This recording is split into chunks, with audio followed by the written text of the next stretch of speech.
मैं Rajesh Kumar super 100 classes की ओर से आप सभी विद्यार्थियों को का साइंस के इस दूसरे एपिसोड में हार्दिक स्वागत करता हूं।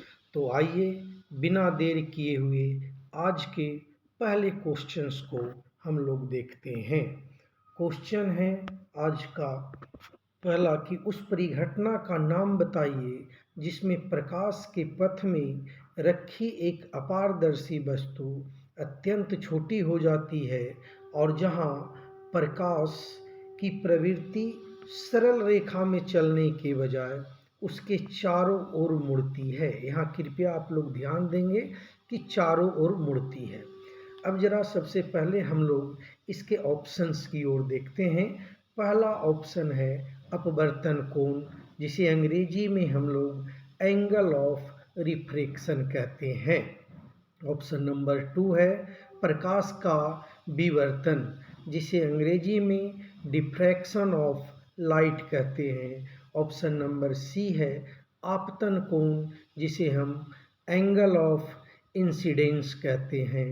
एंड ऑप्शन नंबर डी है प्रकाश का परावर्तन, जिसे रिफ्लेक्शन ऑफ लाइट कहते हैं। अब इस क्वेश्चन को सोल्व करने से पहले यदि आप सभी की परिभाषा जानते हैं तो बहुत ही आसानी से इस क्वेश्चन को सोल्व कर लेंगे। तो सर्वप्रथम हम इन सभी के परिभाषा को हल्का सा देख लेते हैं ताकि आपको इस प्रश्न को सोल्व करने में आसानी हो सके। जैसे अपवर्तन कोण, उस कोण को या वह कोण जो अपवर्तित किरण और अभिलंब के बीच बनता है उसे अपवर्तन कोण कहा जाता है। अब यहाँ पे ये ध्यान रखिए कि अपवर्तन क्या है। तो जब प्रकाश एक माध्यम से दूसरे माध्यम में जाता है तो वह मुड़ जाता है और इस प्रक्रिया को जो है वह अपवर्तन कहा जाता है। तो यहाँ देखिए मुड़ने की बात कर रहा है बट क्या कह रहा है कि सरल रेखा से चलने की बजाय उसके चारों ओर मुड़ने की प्रक्रिया, इसलिए यहाँ पे अपवर्तन कोण नहीं होगा। ठीक है। अब ऑप्शन नंबर बी में देखते हैं जिसे कहता है प्रकाश का विवर्तन। तो जब आप इस पे देखेंगे समझेंगे तो इसको कैसे एक्सप्लेन करेंगे आप कि जब प्रकाश किसी अवरोध या संकीर्ण छिद्र से जब गुजरता है तो वह सरल रेखा में चलने के बजाय उसके किनारे पर मुड़ जाती है। समझ रहे हैं, उसके किनारे पे मुड़ जाती है और इस परिघटना को क्या कहते हैं, विवर्तन कहते हैं। और देखिए यहाँ पे वही बोला है कि उसके चारों ओर मुड़ने, मतलब चारों ओर मुड़ना होता है ना। तो पूछ रहा है तो इसका सही आंसर जो है वो आपको हो जाएगा प्रकाश का अपवर्तन। तो इन चीज़ों को यदि आप बारीकी से समझ लेते हैं तो इस प्रकार के क्वेश्चंस को सोल्व करने में आसानी होगी। अब इसी प्रकार का ऑप्शन सी को भी एक पॉइंट में देख लेते हैं कि आपतन कोण किसे कहते हैं। आपतन कोण वह कोण है जो आपतित किरण और सतह के लंब के बीच बनता है। ठीक है। अब इसके बाद जो है ऑप्शन नंबर डी की ओर चलते हैं जिसे हम प्रकाश का परावर्तन कहते हैं। तो प्रकाश का परावर्तन में जब प्रकाश की किरण एक सतह से टकराकर वापस उसी माध्यम में जब लौट आती है तब हम उसे प्रकाश का परावर्तन कहते हैं। ओके, तो आपका सही ऑप्शन है ऑप्शन नंबर बी। तो चलिए बिना देर किए हुए हम अगले क्वेश्चंस की ओर चलते हैं। क्वेश्चन नंबर 2, निम्नलिखित में से कौन सा नीम से संबंधित है। अब देखिए आप यहाँ पे पहला है पंखाकार, और पंखाकार को अंग्रेजी में हम बोलते हैं पिन्नेटली। और दूसरा है हस्ताकार जिसे हम बोलते हैं पामेटली। तीसरा है कंटक जिसे अंग्रेजी में स्पाइंस कहते हैं। और चौथा प्रतान है जिसे हम टेंड्रिल कहते हैं। ठीक है, बहुत प्यारा क्वेश्चंस है और अति महत्वपूर्ण क्वेश्चंस है क्योंकि अभी बीते एसएससी सीजीएल में यह क्वेश्चन आया हुआ है। ठीक है, तो इस क्वेश्चन के महत्व को आप समझ सकते हैं कि एसएससी सीजीएल जो सेंट्रल गवर्नमेंट द्वारा ऑर्गेनाइज होता है उस परीक्षा में ये आया हुआ प्रश्न है, तो ऐसे ही ये महत्वपूर्ण हो जाता है। तो इसका सही आंसर है पंखाकार। अब पंखाकार या पाइनेटली जो हम बोल रहे हैं, पिनेटली जो बोल रहे हैं, इसको समझिए। नीम के पौधे से आप सभी विद्यार्थी अवगत हैं। यह एक सदाबहार वृक्ष है जिसकी पत्तियां का जो आकार होती है ना, वो पंखाकार होता है। ठीक है, पंखाकार औगिक पत्तियों में एक मुख्य मध्य सिरा भी होती है। आप देखते होंगे उसके पत्तियों को जरा बारीकी से देखिएगा तो इसमें एक मुख्य मध्य सिरा होती है जिस पर कई छोटी पत्रक लगे रहते हैं। अच्छा, इसके जो नीम की पत्तियां होती है यह विषमदलीय होती है। विषमदलीय कहने का मतलब कि इसमें जो है एक पत्ती शीर्ष पे होगा, ठीक है ना, उसके बाद दोनों किनारों पे देखेंगे तो पत्ती मतलब जोड़े के रूप में लगी रहती है। ठीक है, तो ये बस आप माइंड में ये रखें कि ये नीम जो है किस प्रकार की पत्ती है, तो पंखाकार है ना, पिन्नेटली। ओके, तो चलिए अब बिना देर किए हुए हम लोग क्वेश्चन नंबर 3 की ओर चलते हैं। बहुत ही इम्पोर्टेंट और अति महत्वपूर्ण क्वेश्चन है, जरा आइए इसे हम लोग देखते हैं। कहता है अंतर्राष्ट्रीय ऊर्जा एजेंसी, इंटरनेशनल सोलर एजेंसी के इंटरनेशनल एनर्जी एजेंसी के अनुसार मीथेन का वायुमंडलीय जीवन काल कितना होता है? ऑप्शन नंबर ए है 8 वर्ष, ऑप्शन नंबर बी है 10 वर्ष, ऑप्शन नंबर सी है 16 वर्ष और ऑप्शन नंबर डी है 12 वर्ष। तो इसका सही आंसर है ऑप्शन नंबर डी, 12 वर्ष। अब थोड़ा सा यहाँ पे रुकिए, 1-2 मिनट जरा हम लोग इसके विषय में चर्चा कर लेते हैं। ये जो मीथेन है ये वायुमंडल में इसके दो है, एक तो नेचुरल अर्थात प्राकृतिक स्रोत और दूसरा क्या है, मानव जनित स्रोत। तो प्राकृतिक स्रोत में ये कहाँ कहाँ पाया जाता है? तो उसके सबसे पहले देखेंगे आप वेटलैंड्स, जो आर्द्र भूमियाँ हैं वहाँ पे पाया जाएगा। दलदल भूमि हो गई या जंगल की आग जो है उसमें भी जो है ये प्राकृतिक रूप से फैलता है। फिर दीमक जो है, इन सभी ये सब क्या है, ये है नेचुरल रिसोर्सेज, प्राकृतिक स्रोत। जहाँ तक हम मैन मेड या मानवीय स्रोत की बात करते हैं तो जब एग्रीकल्चर में आप धान की खेती हो गया या उसी के अंतर्गत पशुपालन आ गया, इन दोनों में जो है ये मानवीय स्रोत हैं। उसके बाद प्राकृतिक गैस या कोयले की खान या से कोयले की निकासी, इस दौरान भी मीथेन उत्सर्जित होता है और ये है मानवीय स्रोत। तो चलिए बिना देर किए हुए हम अगले प्रश्न की ओर बढ़ते हैं, क्वेश्चन नंबर 4। अब देखिए क्वेश्चन नंबर 4 है और कई एग्जामों में आया हुआ क्वेश्चन है, तो इसको जरा गौर से देखिए। जब पानी में नमक मिलाया जाता है तो निम्नलिखित में से कौन सा परिवर्तन होता है? अब जरा इसको देखिएगा। ऑप्शन नंबर ए, क्वथनांक बढ़ता है और जमाव बिंदु घटता है। क्वथनांक बोले तो बॉइलिंग पॉइंट हो गया और जमाव बिंदु बोले तो फ्रीजिंग पॉइंट हो गया, है ना। तो अब ये आपको समझना पड़ेगा कि जब हम नमक मिला देते हैं तो क्या होता है। नमक मिलाने से क्या होता है कि इसमें अशुद्धि आ जाती है और जब इसमें अशुद्धि आ जाने के कारण इसका बॉइलिंग पॉइंट बढ़ जाता है और जब बॉइलिंग पॉइंट बढ़ जाता है तो ऑटोमेटिकली है कि इसकी फ्रीजिंग पॉइंट जो होगा वो घटेगा ही घटेगा। तो ऑप्शन नंबर ए आपका बिल्कुल करेक्ट आंसर है। चलिए बिना देर किए हुए हम अगले क्वेश्चन नंबर 5 की तरफ बढ़ते हैं।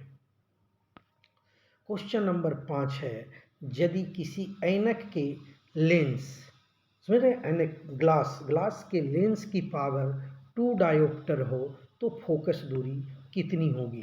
यहाँ एक चीज़ जरा आप सभी प्रिय विद्यार्थी ध्यान देंगे कि ये लेंस की पावर, तो यहाँ तो समझ गए पावर आपका क्या हो गया, P हो गया। अब उसके बाद बात करता है फोकस दूरी यानी फोकल लेंथ, है ना, फोकल लेंथ। ये जो फोकल लेंथ है, अब इन दोनों के बीच क्या संबंध है, इसके बीच और इसके बीच क्या संबंध है? यदि ये फॉर्मूला आपके दिमाग में रहेगा तो बहुत आसानी से आप बना करके जाएंगे। तो चलिए हम इसको देखते हैं। इसमें कहा गया है कि लेंस की क्षमता या इसकी जो शक्ति होती है जिसे हम P से इंगित करते हैं और इसकी जो फोकस दूरी है ना, फोकल लेंथ, इसके प्रतिलोम मतलब समझ रहे हैं, रेसिप्रोकल, इसके बराबर होते हैं ये। तब जब इसके प्रतिलोम के बराबर होगा, और उस स्थिति में एक चीज़ ध्यान रखिएगा कि इसकी जो फोकस दूरी होगी वो मीटर में मापा जाएगा। तो आइए जरा हम उस फॉर्मूला पे इसको बैठाते हैं। क्या हो गया कि P बराबर, हाँ एक सेकेंड, हाँ P बराबर 1/f, और अभी हमने क्या बोला कि f जो होगा ये मीटर में होगा। किस में होगा? मीटर में होगा, है ना, m में हो जाएगा, मीटर में हो जाएगा। तो अब यहाँ पे देखिए कि पावर आपका कितना दिया हुआ है, 2, तो आप यहाँ पे 2 बैठा देंगे p के जगह पे। कहने का मतलब हो गया कि जब 2 बैठ जाएगा तो यहाँ पे आपका 2 हो गया, है ना।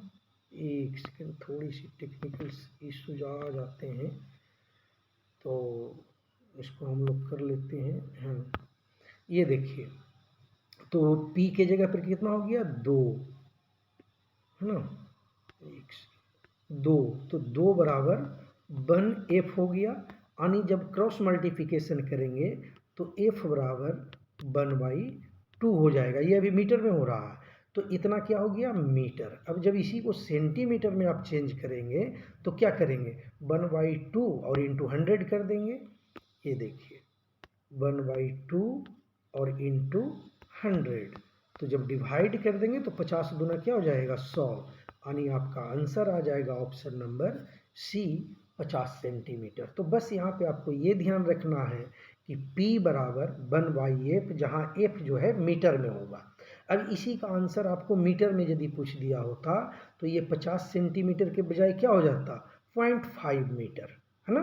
तो चलिए, उम्मीद करते हैं कि आप लोग को समझ में आ गया होगा, और यदि नहीं आया होगा तो आप जो है हमें कमेंट सेक्शन में कमेंट करेंगे ताकि हम फिर इसको दोबारा आपको समझा सकें। चलिए, तो बिना देर किए हुए इससे आगे बढ़ते हैं क्वेश्चन नंबर 6 की ओर। क्वेश्चन नंबर 6 है, किसी बल्लेबाज द्वारा क्रिकेट की गेंद को मारने पर गेंद समतल जमीन पर लुढ़कती है। ठीक है, आप देख रहे हैं, आप सभी जो है क्रिकेट मैच देखते होंगे, तो उसमें क्या करता है, एक बल्लेबाज जो है क्रिकेट की गेंद को मारता है तो वो समतल जमीन पर लुढ़कती है। कुछ दूर लुढ़कने के पश्चात, मतलब कुछ दूर लुढ़कने के बाद गेंद रुक जाती है ना। तो ये यहाँ पे मिसप्रिंट है, थोड़ा देख लेंगे, आप लोग समझ सकते हैं। तो गेंद जो है रुकने के लिए धीमी गति होती है, क्योंकि अब ये बताना है आपको कि ये गेंद जो है पहले रुकती है तो उससे पहले उसकी गति धीमी हो जाती है, देन जाके रुकती है। तो अब इसने क्या बोला है, ऑप्शंस को जरा देखते हैं।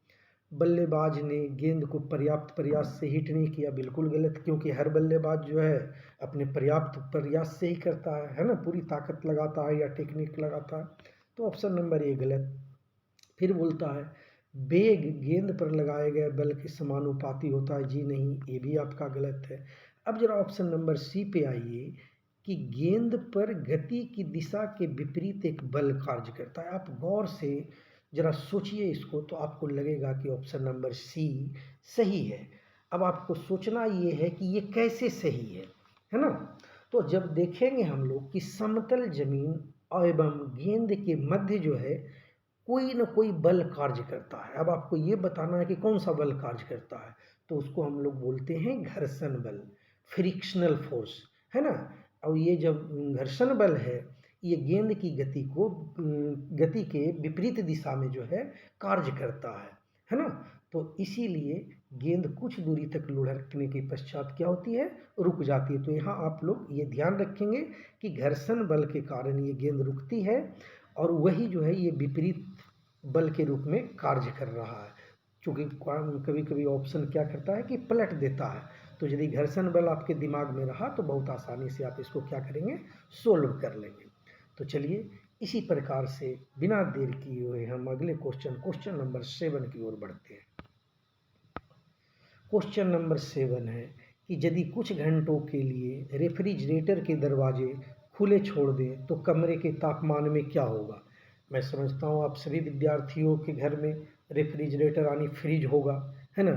उसका जब दरवाज़ा खोल देते हैं कुछ समय के लिए तो उस कमरे पर क्या प्रभाव पड़ता है, वही आपको बताना है। तो देखिए, ऑप्शन नंबर ए कि भाई उसका जो टेम्परेचर होगा वो कम जाएगा, ऑप्शन नंबर बी बढ़ जाएगा, ऑप्शन नंबर सी वही रहेगा, फिर जो है ऑप्शन नंबर डी क्या बोलता है कि रेफ्रिजरेटर के आसपास के क्षेत्र में घट जाएगा। तो आप ये याद रखिए कि वो जो है मतलब जब दरवाज़ा खोलते हैं तो क्या होता है कि उसमें से कुछ गैसें निकलती है ना, और उस गैस के कारण जो है कि उसका कमरे का टेम्परेचर क्या हो जाएगा, बढ़ जाता है। ठीक है, तो ये बस ये पॉइंट ध्यान में रखना है कि उससे कुछ गैसें निकलती हैं और जिसके कारण जो है कमरे का टेम्परेचर बढ़ जाता है। तो आइए अब जो है हम लोग अगले क्वेश्चंस की ओर चलते हैं। क्वेश्चन नंबर 8 देखिए, आप देख रहे हैं इस प्रकार के क्वेश्चंस हमेशा आ रहे हैं एग्जामों में, तो थोड़ा सा ध्यान से देखिए कि निम्नलिखित में से कौन सा युग्म सुमेलित नहीं है। यहाँ ध्यान दीजिएगा, ये जो नहीं वाला पॉइंट है ना, ये अक्सर इसको फोकस कीजिएगा, नहीं तो स्टूडेंट जल्दबाजी में रहते हैं और एग्जामिनेशन सेंटर में गलती कर जाते हैं ना। तो आइए देखते हैं कि एल्यूमिनियम बॉक्साइड, डेट मीन्स ये अयस्क और धातु की बात कर रहा है ना। तो एल्यूमिनियम का अयस्क क्या है, बॉक्साइड है, तो बिल्कुल सही आंसर है जी, बिल्कुल है। कॉपर सिनेवार, नहीं नहीं नहीं, कॉपर जो है सिनेवार का अयस्क नहीं, यानी आपका यही ऑप्शन गलत है। आगे भी देख लेते हैं फिर बात करते हैं। जिंक कैलामाइन, बिल्कुल ये भी सही है। एंड अगला ऑप्शन आयरन हेमेटाइट, यानी लोहा जो है हेमेटाइट का मतलब अयस्क के रूप में है ना, तो ये भी आपका सही हो जाएगा। तो बाकी रहा कि कॉपर का अयस्क क्यूप्राइट, ध्यान रखिएगा, क्यूप्राइट, क्यूप्राइट ये कॉपर का अयस्क हो गया। अब सवाल उठता है कि जब ये कॉपर का अयस्क क्यूप्राइट है तो सिनेवार किसका अयस्क है ना। तो आप सभी लोग जानते होंगे ये पारा है ना, पारा का क्या है, अयस्क है। तो चलिए अब हम लोग बिना देर किए हुए क्वेश्चन नंबर 9 की ओर बढ़ते हैं। आइए देखिए, बड़ा प्यारा क्वेश्चन है, अक्सर एग्जाम में आप लोगों को इस प्रकार के क्वेश्चंस मिलते हैं, लेकिन इस क्वेश्चन में सावधानी हटी और दुर्घटना घटी, ध्यान रखिएगा। तो चलिए बढ़िया से पढ़ते हैं हम लोग, जरा देखें इसका क्या कहता है वह, और क्यों मैंने ये बोला कि सावधानी हटी दुर्घटना घटी। कहता है निम्नलिखित कथनों पर विचार करें। ठोस कार्बन डाइऑक्साइड को शुष्क बर्फ या शुष्क हिम कहते हैं या कहा जाता है, यह गर्म करने पर सीधे ही गैस में परिवर्तित हो जाता है। अब आपको ये बताना है कि ये क्या है, आगे पढ़ लेते हैं। फिर जो है कि ऑप्शन नंबर 2 को देखते हैं, तो ऑप्शन नंबर 2 में है कि ठोस कार्बन डाइऑक्साइड का उपयोग आइसक्रीम के निर्माण में तथा प्रभावशाली शीतलक के रूप में किया जाता है। इसका निर्देश क्या है कि उपरोक्त में से कौन सा कथन असत्य है। ये ध्यान रखिएगा, एग्जामिनेशन में स्टूडेंट जल्दबाजी में क्या कर जाते हैं, वो सत्य समझ लेते हैं और वो क्वेश्चन को यदि पैनी नज़र से नहीं देखे तो गलती कराते हैं। तो इसमें देखना है कि कौन सा कथन असत्य है। तो देखिए पहला नंबर, बिल्कुल कार्बन डाइऑक्साइड को ठोस जो है ना, मतलब ठोस कार्बन डाइऑक्साइड को शुष्क बर्फ या शुष्क हिम कहा जाता है, बिल्कुल सही है। और ये गर्म करने पर सीधे ही गैस में परिवर्तित होता है, ये भी सही है। दूसरा था कि ठोस कार्बन डाइऑक्साइड का उपयोग आइसक्रीम के निर्माण में, बिल्कुल सही है जी। और शीतलक के रूप में भी होता है, बिल्कुल सही। यानी दोनों कथन क्या है, सत्य हैं। पूछ क्या रहा है कि असत्य हैं, तो न तो ए और ना ही 2, ऑप्शन नंबर डी। ठीक है, तो चलिए अगले प्रश्न की ओर चलते हैं। प्रश्न नंबर 10। अब देखिए बड़ा प्यारा क्वेश्चन है, यदि पहले से पढ़े होंगे तो अच्छा लगेगा, और नहीं तो कुछ नॉलेज जो है आपका यहाँ पे गेन होने जा रहा है ना। तो देखिए क्वेश्चन है कि जलीय पौधा जिसे प्रायः जल प्लवित धान के खेत में, है ना, जल प्लवित धान के खेत में मतलब वाटर लॉग्ड राइस फील्ड, है ना, वाटर लॉग्ड राइस फील्ड में जैव उर्वरक बायो फर्टिलाइजर के रूप में प्रयोग में लाया जाता है। ठीक है, बायो फर्टिलाइजर के रूप में प्रयोग में लाया जाता है। अब इसमें बताना है आपको इन चारों ऑप्शंस में कि किसे लेकर के आया जाता है। नंबर 1 है बोल्फिया, नंबर 2 है एजोला, नंबर 3 है ट्राफा, नंबर 4 है लेमना। तो आप जब इसको देखेंगे, बहुत एग्जामों में आया हुआ प्रश्न है और अति महत्वपूर्ण है हर एग्जाम के लिए। इसका करेक्ट आंसर हो जाएगा ऑप्शन नंबर बी, एजोला। अब आपको यहाँ पे सोचना चाहिए कि ये एजोला है क्या, और बेसिकली जो जैव उर्वरक की बात किया है बायो फर्टिलाइजर्स के, तो ये बायो फर्टिलाइजर्स कितने प्रकार के होते हैं, है ना। तो ये बायो फर्टिलाइजर्स जो है ये मुख्यतः 4 प्रकार के होते हैं या 4 भागों में इसको विभाजित किया है, जिसमें एक है आपका नाइट्रोजन स्थिरीकरण करने वाले जैव उर्वरक। जब आप नाइट्रोजन स्थिरीकरण करने वाले जैव उर्वरक को देखेंगे तो उसमें राइजोबियम भी होगा, एजेटोबैक्टर भी होगा, नील हरित शैवाल भी होगा और एजोला भी होगा, ठीक है ना। तो यहाँ एजोला जो है ये आपका करेक्ट आंसर है, और ये एजोला जो है ये एक जलीय फर्न है, ये आप अपने दिमाग में रखेंगे, ठीक है। तो चलिए आज का 10 क्वेश्चन यहाँ पे कंप्लीट होता है। मुझे उम्मीद है कि आप सभी विद्यार्थियों को काफ़ी अच्छा लगा होगा। और देखिए सवाल है अच्छा लगना या नहीं लगना वो मैटर नहीं करता, मैटर करता है कि परीक्षा के दृष्टिकोण से ये 10 प्रश्न जो हैं आपके लिए कितने उपयोगी हैं। और जब आप लगातार प्रैक्टिस सेट कर रहे होंगे या आप थोड़े अनुभवी होंगे तो आपको अंदाज़ा हो चला होगा कि एक 10 क्वेश्चन साइंस के दृष्टिकोण से कितने महत्वपूर्ण हैं। तो आज का ये लेक्चर कह लीजिए या सेट कह लीजिए यहाँ पे समाप्त होता है। यदि आप सभी विद्यार्थियों को यह एपिसोड नंबर 2 पसंद आया हो तो चैनल को सब्सक्राइब करें, लाइक करें, अपने दोस्तों को शेयर करें, क्योंकि चैनल यदि आप सब्सक्राइब करते हैं तो लेटेस्ट जो भी एपिसोड रहेगा वो आपके पास स्वतः पहुंचते रहेगा और उससे आप भी लाभान्वित होंगे और अन्य मित्र को भी लाभान्वित करेंगे। इसी के साथ इस चैनल पे अब बिहार एसआई के लिए एसएससी, बिहार एसएससी, सीजीएल +10+2, उसके बाद आपका एसीआईओ, इन सभी से रिलेटेड लगातार notification, practice set, chapters wise topics सब निरंतर रूप में आते रहेंगे। तो आप अपने हिसाब से उसकी उपयोगिता को देखें और संबंधित सब्जेक्ट्स को कवर करें। धन्यवाद, नमस्कार। फिर मिलते हैं कल अगले एपिसोड में 10 नए क्वेश्चंस के साथ। तो चलिए यहीं पे अब हम